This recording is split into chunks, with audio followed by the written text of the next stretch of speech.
ጸጋናይ አምላኽ አሉ ምሳና አይሓድግናን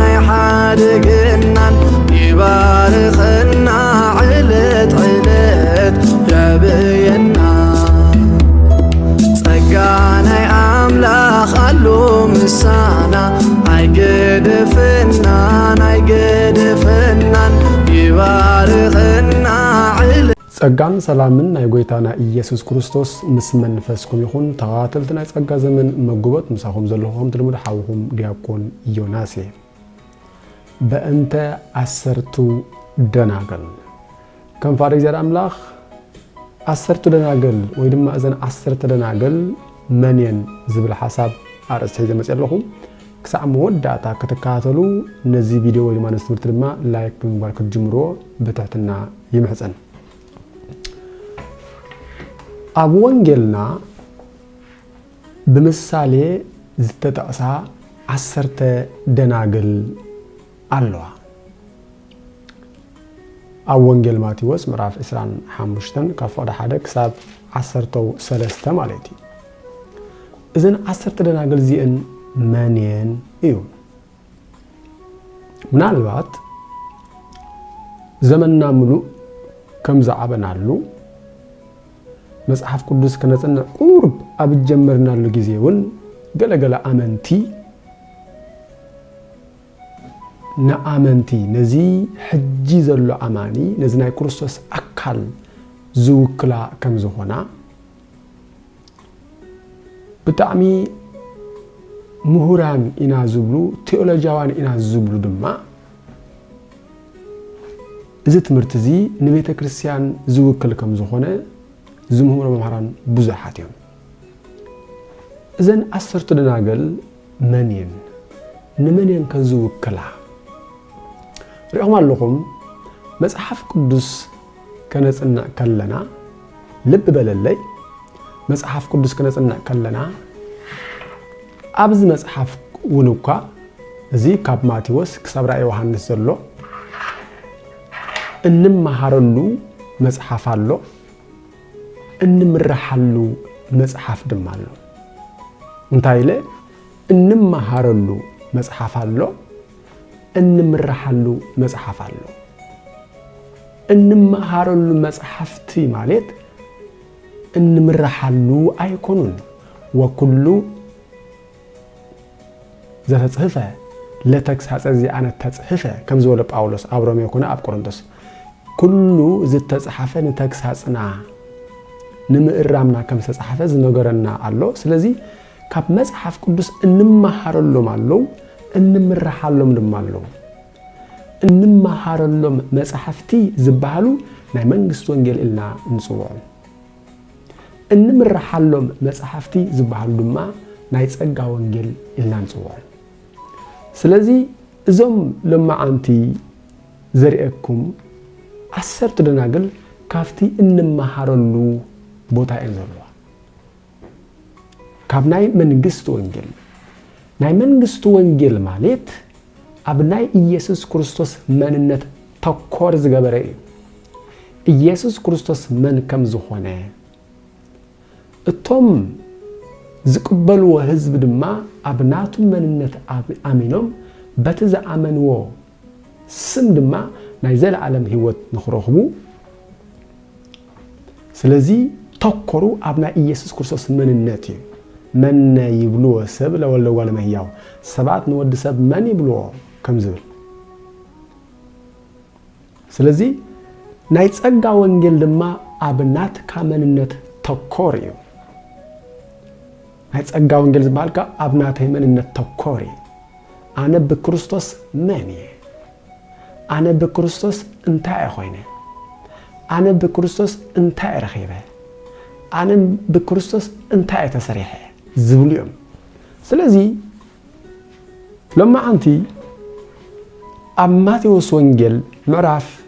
25 ካብ ፈቅዲ 1 ክሳብ 13 ዘለዋ 10 ደናግል ኣለዋ እተን 5 ለባማት እተን 5 ድማ ዓያሹ ኢልውን ኣሎ አብዳን ጠባባት ይለዋል። አብዳን ማለት አብድ አሻ ማለቲ ጠባባት ማይ ድማ ጠበብት ወይ ድማ ጠቢባን ማለት እምበር እቲ ወንጌል ከም በልኩሞ ናኡ ኸይድ ማቴዎስ ወንጌል ምዕራፍ 25 ካብ ፈቅዲ 1 ክሳብ 13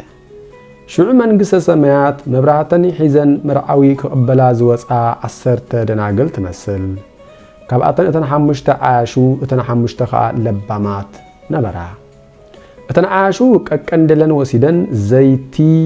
ኣይተማልአን እተን ለባማት ግና መምስ ቀንደለን ዘይቲ ኣብጢናእን ተማልአን ነበራ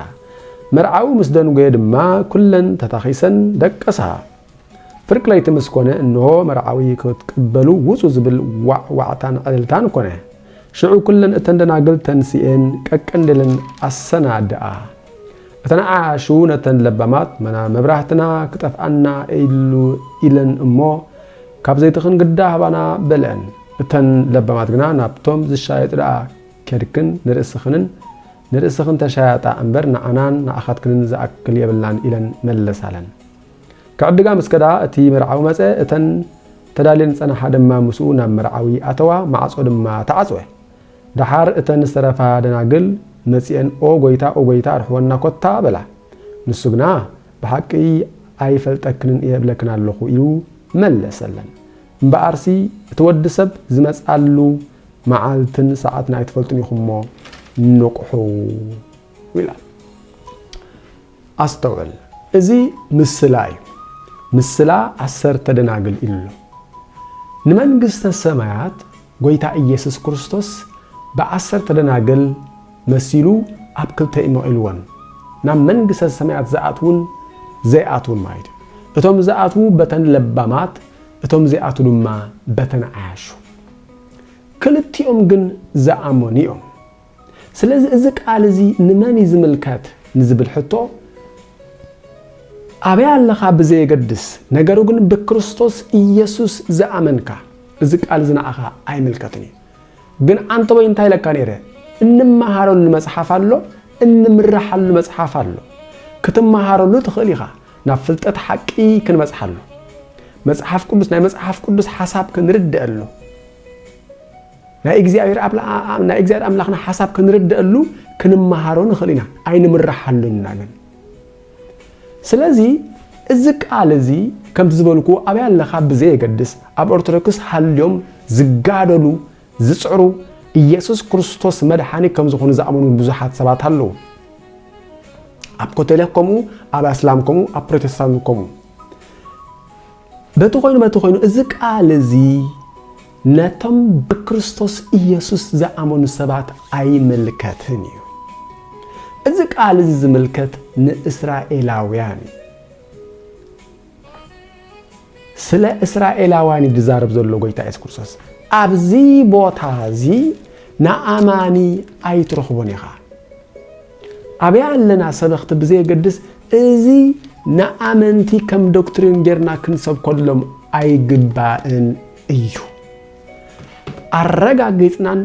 ብልበ ሙሉእነት ኮይና እንናገሮን እንምስክሮን እንዛረቦን እዩ ከምኡ እንተኾይኑ ከዓ ጣውላ ሒዝና መጽሓፍትና ሒዝና ንመንፈስ ቅዱስ ኣብ ማእኸል ጌርና ደኣ ክንዘራረበሉ ይግበአና እምበር ኣብዚ ምንም ኮምፕሮማይዝ እንገብረሉ ነገር የለን ነገሩ ግን ብዙሓት ሰባት ቴዎሎጂያውያን ናባሃልቲ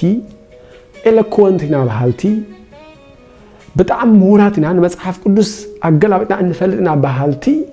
ነዚ ሓሳብ እዚ ምስ ህጅ ዘሎ ኣማኒ ጌሮም ንብዙሓት ኣመንቲ ዘፍርሑልን ዘንቀጥቅጡልን መምህራን ብዙሓት እዮም ከምቲ ጳውሎስ ንጢሞቴዎስ ወዱ እንታይ ኢልዎ ዘሎ ኣብ ቀዳማይ ጢሞቴዎስ ምዕራፍ 1 ኣብ ፈቕዲ 7 ነቲ ዝብልዎ ወይ ነቲ ብምትእማን ዘረድዎ ዘይፈልጥዎ ከለውስ መምህራን ሕግ ክኾኑ ይደልዩ ነቲ ዝብልዎ ወይ ነቲ ብምትእማን ዘረድዎ ዘይፈልጥዎ ከለውስ መምህራን ሕግ ክኾኑ ዝደልዩ ብዙሓት እዮም ስለዚ ነቲ ዝብልዎ ነቲ ብምትእማን ዘረድዎ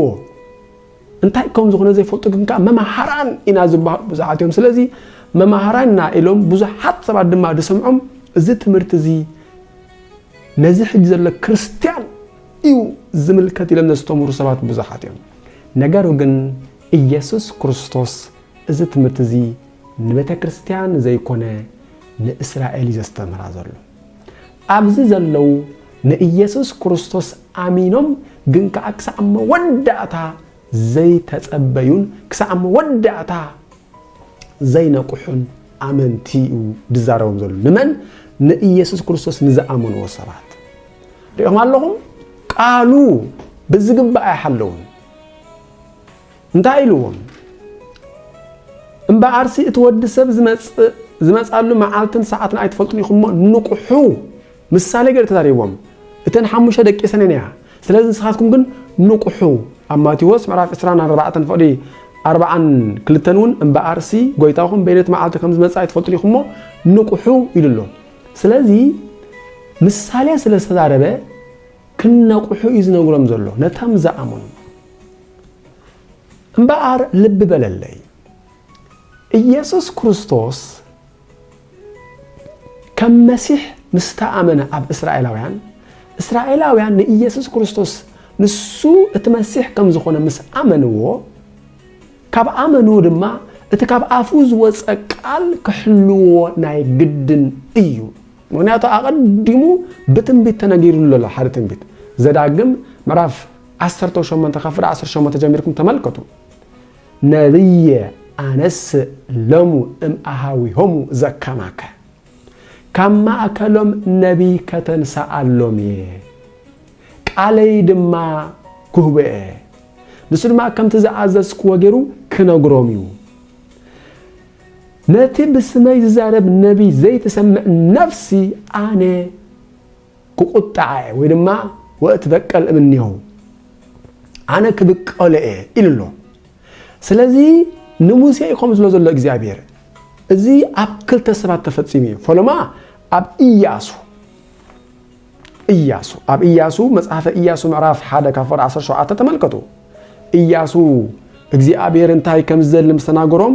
እስራኤላውያን ኢያሱ እቶም ሽማግለታት እቶም ዓበይት እንታይ ኢሎም ንሳቶም ድማ ንኢያሱ ዝኣዘዝካና ሁሉ ንገብር ናብ ዝለኣኽካና ዘበለ እውን ንኸይድ ከምቲ ንሙሴ ብኩሉ ዝተኣዘዝናዮ ንዓኻ ከዓ ክንእዘዘካ ኢና ሓንትስ እግዚአብሔር ኣምላኽ ደኣ ከምቲ ምስ ሙሴ ዝነበረ ምሳኻ ድማ ይኹን ንስኻ ደኣ ጽናዕ ትባዕ እምበር ዝኾነ ሰብ ንቃልካ ዘኣብን ንኩሉ እትእዘና ዘረባኻ ዘይሰምዕን ይሙት ኢሎም መለስሉ ሪኢኹም ይሙት ኣብ ዘዳግም እትንቃሉ ዘይሰምዕ ነቲ ነቢይ ማለት ይሙት ኢሉ ነይሩ እዚኦም እስራኤላውያን ድማ እዚ ቃል እዚ ሙሴ ከም ዝነገሮም ስለተፈልጡ ንኢያሱ ንስኻ ጥራሕ ትባዕ እምበር እቲ ዝነገርካናን ዝኣዘዝካናን ዘይሰምዕ ሰብ እንተሎ ኸባና ይሙት ይብሎ ስለዚ ኣብ ኢያሱ ተፈጺሙ ንሪኦ ኣለና ብዓቢኡ ግን ናይ ብሉይ ኪዳን ፍጻሜ ኢየሱስ ክርስቶስ ስለ ዝኾነ ጴጥሮስ ኣብ ግብረ ሐዋርያት ምዕራፍ 3 ካብ ፈቅዲ 22 ድማ ኣብ ኢየሱስ ክርስቶስ ከም ዝተፈጸመ ነጊርና ኣሎ ሙሴ ድማ እግዚአብሔር አምላኩም ከምቲ ንዓይ ዘተንሳኣኒ ካብ ኣሕዋትኩም ነቢይ ከተንሳኣልኩም እየ ንሱ ዝብለኩም ዘበለ ኩሉ ስምዑ እንሆ እታ ነቲ ነቢይ እቲ ዘይትሰምዕ ዘበለት ነፍሲ ኻ ካብ ህዝባ ክትምንቆስ እያ በለ ስለዚ ሪኢኹም ፈለማ ኣብ ኢያሱ ተፈጺሙ ድሓር ድማ ኣብ ጎይታ ኢየሱስ ክርስቶስ ይፍጸም ዘሎ እምበኣር ናብ ዘንደናገል ክንመለስራ ኮይና እዞም ሰባት ንኢየሱስ ክርስቶስ ምስ ኣመኑ ንቃሉ ድማ ክቅበሉ ኣለዎም ክሳዕ መወዳእታ ንቃሉ ክትግብሩን ኣብ ቃሉ ክጸንዑን ኣለዎም ስለዚ እዘን 10 ደናግል ዝበሃላ ዘለዋ እስራኤል እምበር ናይ ክርስቶስ ኣካል ኣይኮነን እዚ ትምህርቲ ንእስራኤል ላዕል ዝውክል እምበር ናይ ክርስቶስ ኣካል ዝውክል ትምህርቲ ኣይኮነን ስለዚ እዚኦም መን እዮም እዘን ዓያሹን ለባማትን መን እዮም ምስ ንብል መጽሐፍ ቅዱስ ኣብ ካልእ ቦታ ንርአ ዘን ዓያሹን ለባማትን ክረኽበና ማቴዎስ ምዕራፍ 13 ከፍር 18 ኣብዘውን ብክልተ ቦታ ኣቐሚጥልና ኣሎ ብዛዕባ ምስላ ዘርኢ ምስተዛረበ ነቲ ምስላ ዘርኢ ክትርጉመሎም ከሎ ከምዚ ይብል ኢየሱስ ንምስላ ዘርኢ ከም ዝተረጎመሎም እምበኣር ንስኻትኩም ናይቲ ዘርኢ ምስላ ስምዑ ዘይሰምዕ ኩሎ ነገረ መንግስተ ሰማያት ይመጽእ እኩይ ወይ መስጥ ቃለ ዘተዘርአ ውስተ ልቡ ኢሉ ነጊርዎም نتقال منجس سميع زي استوعل زبله كل اتأكوي متصمو نتقاب لبو سدرق قال يمنزعو ازيوم اتوم عياشيوم سلازي اب مجد سدرق زرقلو اب كوخ سدرق زرقلو اب اشوخ سدرق زرقلو ازيوم نايزيوم سلسته اي بقولن ازيوم عياشو يم زبالو اب والاخا اب صبو ميرت زوده دمالو ازيوم دما 30 60 100 كعبت كم زفري لما نغنا ازيوم دما اتم لبامات يم ስለዚህ እዚ ትምህርቲ እዚ ብትክክል ንሕና ክንመሃረሉ ዳኣምበር ክንምራሓሉ ስለዘይንኽእል እዚ ንእስራኤላውያን ዝምልከት ምህሮ እዩ ኣብዚ ክልተ ነገር ክንሕዝ ኣለና ሓደ ለባማትን ዓያሹን ዝብል ማለት እዩ ለባማትን ዓያሹን እተና ሓሙሽተ ዓያሹ እተና ሓሙሽተ ከዓ ለባማት ነበራ ኢልና ኣለፈ ደኽለተ ስለዚህ ለባማት አለው አሚኖም ለባማት ዝኾኑ አብቃሉ ዝጸንዑ ዓያሹ አለው አሚኖም ግንጋ አብቃሉ ዘይጸንዑ ነዚ ስፔሲፊክ አበይን ረኽቦ ዝብል ሐሳብ ድማ ማቴዎስ ወንጌል ምዕራፍ 7 ወስደኩም እዩ እቶም ለባማትን ዓያሹን ክረኽቡ ናው ንቀድም ማቴዎስ ወንጌል ምዕራፍ 7 ካብ 21 ከምበልኩም ፍቃድ እታ ኣብ ሰማይ ዘሎ አቦይ ዝገብር ደኣ እምበር ጎይታይ ጎይታይ ዝብለን ኩሉና መንግስተ ሰማያት ዘአቱ አይኮነን እዚኦም ዘአሙንዮም በተማዓልቲ እቲያ ብዙሓት ጎይታይ ጎይታይ በስምካዶ ትንቢት አይተዛረብናን በስምካዶ አጋንንታ አይውፃናን በስምካስ ብዙሕ ተአምራት ዶ አይገበርናን ክብሉንዮም ሽዑ አነ አቱም ገበርታ አመፃ ኮቶ አይፈልጠኩምኔ ካባይ ረሓቁ ክብሎም የ አመንቲኦም ግን ዓያሽዮም ያ ነተን ሓሙሽተ ናገሉ እንታይ ኢልዎ ኮቶ አይፈልጠክኔ ካባይ ረሓቃ ኢልዎን ሓቀይ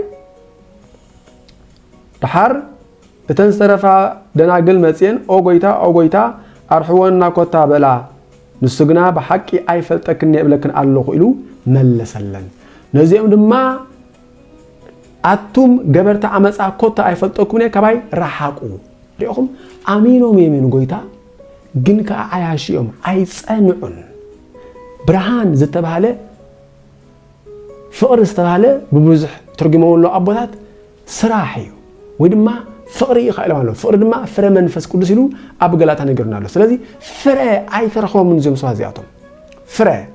ማቴዎስ ወንጌል 13 ዘለውን እኮ አይፈረን እቲ ኣብ መገዲ ዝበቆለ አይፈረን እቲ ኣብ ኮሕስ ዝበቆለ አይፈረን እቲ ኣብ እሾኽ ዝበቆለ አይፈረን ዝፈረ እቲ ኣብ ዋላኻ ኣብ ጽቡቕ መሬት ዝበቆለ እዩ ስለዚህ ፍረ የብሎምን አሚኖም እዮም ግን ከዓ ፍረ የብሎምን እሺ ቀጥሉ ማቴዎስ ወንጌል ምዕራፍ 7 ነዘን ቃላተይ ሰሚዑ ዝፍጽመን ኩሉ ቤቱ ኣብ ከውሒ ዝሰርሐ ብልህ ሰብኣይ ይመስል ራይኻ ለባም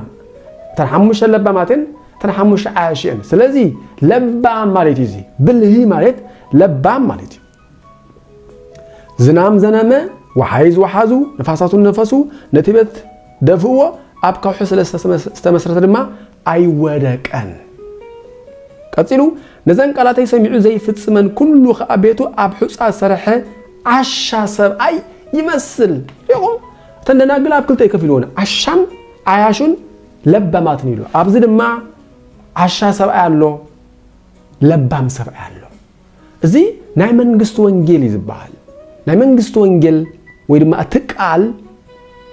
ካብ ይጅምር ካብ ማቴዎስ ምዕራፍ 5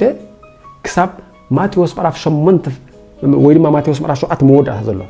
ማቴዎስ ምዕራፍ 5 እንታይ ጀሚርና ኣሎ ብዙ ህዝብ ምስራኤ ናብ እንባ ደየበ ኢልና ኣሎ ሓቀይ ማቴዎስ ምዕራፍ 5 ወደ 1 ምዕራፍ 8 እንታይ ኢልና ኣሎ ካብቲ እንባ ክወርድ ከሎ ብዙ ህዝቢ ሰዓቦ ኣብ 5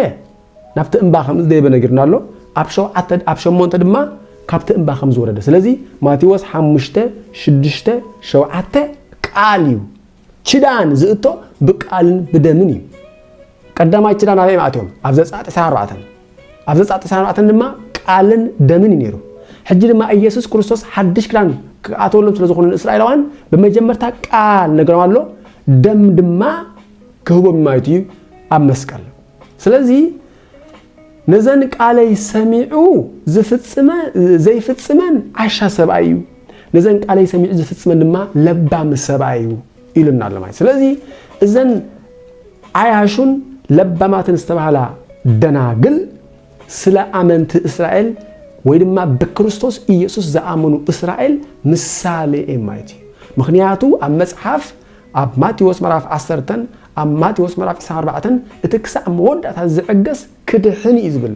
ዕርፊ ሒዙ ንድሕሪት ዝጥምት ለመንግስት አምላኽ አይበቅዕን ይዝብል ስለዚህ እስራኤላውያን በኢየሱስ ክርስቶስ ከአመኑ ኢየሱስ ክርስቶስ እትመሲሕና ይቀበሉ እቲ ከድሕነና እንጽበየ ዘለና እቲ ካብ ኢድ ጸላእትና ካብ ኢድ ገረፍትና ናጻ ኸውጻና እንጽበየ ዝነበርና ንስዩ ካበሉ እቲ ካብ አፉዝ ወጸ በመሰረት እቲ እግዚአብሔር ነብይ ሙሴ ዝነገረ ቃል እቲ ካብ አፉዝ ወጸ ቃል ማክሳም ወዳታ ሒዞም ክዕጎሱ ነርዎም ስለዚህ ዝተዓጎሱ ክሳም ወዳታ ዝጸንዑለው ክሳም ወዳታ ድማ ዘይጸንዑ አለው ማለት ስለዚህ ዘንደናግል ዚአተን ንእስራኤላውያን ዝምልከት ዳንበር ነዛ ሐጅ ዘላ ቤተክርስቲያን ወይ ድማ ናይ ክርስቶስ አካል ከም ዘይውክላ ክርድአና ይግባ ስለዚህ እንታይ ዝብል ዝናም ዘነመ ወሐይዝ ወሐዙ ነፋሳት ነፈሱ ነትቤት ደፍእዎ ወደቀሞ አወዳድቁ ድማ አብ ሆነ ስለዚህ ነዞም ሷዚአቶም ታዩ አይፈልጦም ነው ማለት አይፈልጦኩን ይኹሎም ምክንያቱ በተማዓልተ እቲያ ብዙሓት ጎይታይ ካፈድ 22 ሕጂ ኸድኩም ብዎ በተማዓልተ እቲያ ብዙሓት ጎይታይ በስምካዶ ትንቢት አይተዛረብናን በስምካዶ አጋንንተ አይወጻናን በስምካስ ብዙሕ ተአምራት ዶ አይገበርናን ኩብሉኒኦም ሽዑ አነ አቱም ገበርታ አመጻ ኮቶ አይፈልጦኩምኔ ካባይ ረሐቁ ኩብሎም የ ስለምንታይ ቤቱም አብ ሑጻ ዘሃንጹ ሰዋት የምሳዚያቶም መብራህቲ ዘይብሎም ሰዋት የምሳዚያቶም አያሺኦም ወይድማ ልቦም ከም መገዲ ከም ከውሒ ከም እሾኽ ዝገበሩ ሰዋት የምሳዚያቶም ስለዚህ ነቲ በጎይታ በኢየሱስ ክርስቶስ ዝወጸቃል ክሳዕ መወዳታ ዘይሓዝዎ ሰዋት የምሳዚያቶም ስለዚህ እዘን አሰርቱ ደናግል ዝበሃላ በቶም በኢየሱስ ክርስቶስ ዘአመኑ እስራኤላውያን ዝምሰላ ና መንግስት አምላኽ ዘአትሁን ዘይአትሁን ዝምስላ ምሳሌ አንበር ስለናይ ክርስቶስ አካል አይኮናን ብስናይ ክርስቶስ አካል ምንም ዘራኸብ የብልን ካብዝ ጥቅስዚ እናውጣና ነዚ ወንጌል ዝከም አርእስቲ ጌርና ነዚ ሕጅ ዘሎ አማኒ ክንሰብኮ አግባብ አይኮናን ናይ እግዚአብሔር ፍቃድ አይኮናን ናይ እግዚአብሔር ፍቃድ በጳውሎስ ዝመጸ ወንጌል ከም ዶክትሪን ጌርና ክንቅበሎ እዩ እዚ ክብል ከለኹ ግን ክልተ ነገር አይትረስዑን ሳልሳይ ጊዜ ነገራለሁ እንማሃረሉ መጽሐፍ አሎ እንምራሐሉ መጽሐፍ አሎ ወንጌላት ወይ ድማ ናይ መንግስት ወንጌል በሐፈሻ እነጽንዖ ንኽንማሃረሉ እዩ እነጽንዖ ፈቃደ እግዚአብሔር ንኽፈልጠሉ እዩ እነጽንዖ ናይ እግዚአብሔር መደብ ንኽፈልጠሉ እዩ እነጽንዖ ናፍ ሐቀኛ ፍልጠት ንኽንበጽሐሉ እዩ ናይ ጸጋ ወንጌል እነጽንዖ ድማ ክንድሕነሉ እዩ መምሪሕና ስለ ዝኾነ ክንምራሐሉ እዩ ከመይ ጌርና ክንጸድቅ ከም ዘለና ከመይ ጌርና ክንድሕን ከም ዘለና ዘለዓለም ህይወት ብኸመይ ዝርከብ እንተ ድሕንካ ክንታይ ዝኽወን ጽድቅ ብኸመይ ዝርከብ ድሕነት ብኸመይ ዝርከብ ኩሉ እንርዳአሉ ስለ ዝኾነ ማለት ስለዚህ አሰርተ ደናግል በዛ ክንርድኦ ይግበአና እዩ ምናልባት ጸጋጎ ኾን ትራሃልዩ ክእረም ድልውየ ጸጋን ሰላምን ናይ ጎይታና ኢየሱስ ክርስቶስ ምስ መንፈስኩም ይኹን ሰላም